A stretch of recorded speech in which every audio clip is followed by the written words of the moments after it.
Paghinlo sa tanang barangay MRF gitutukan sa buhatan sa solid waste management sa lungsod.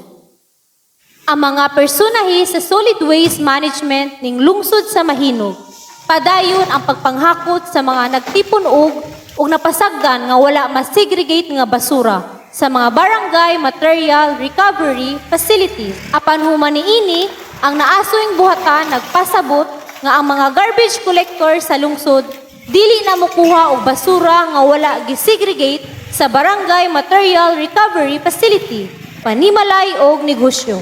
Kinihuman gibutyag sa naisgutang buhatan sa ilang Facebook page nga ang no segregation, no collection ordinance hingpit nang ipatuman sa lungsod. Ang waste segregation mao ang paglain o pagsegregate sa mga basura sama sa non-biodegradable kung dili malata, recyclable kung mapuslan pa, residual kung dili na mapuslan, o special waste kung basura nga makadaot. Base sa Republic Act No. 9003 kung Ecological Solid Waste Management Act of 2000, ang matag barangay gimanduan nga magtukod og ilang barangay material recovery facility. Dinhi sa munisipyo sa Mahinog, ang tanang 13 ka barangays nga sakop sa Mahinog nagatukod na sa ilang material recovery storage facilities.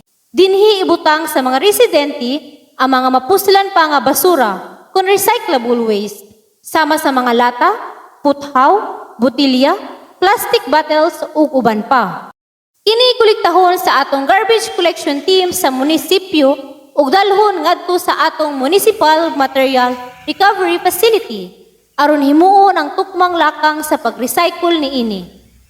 Ang mga residente gihangyo nga ilang isegregate ang ilang mga recyclable nga basura ug isulod sa sako diha pa sa ilang panimalay o negosyo. Adisir nila dalhon sa temporary storage facilities sa barangay. Giauhag ang mga barangay officials nga ipatuman ang pagsegregate sa basura sanglit nakalatid kini sa balaod. Rosemy Padayhag, reporting.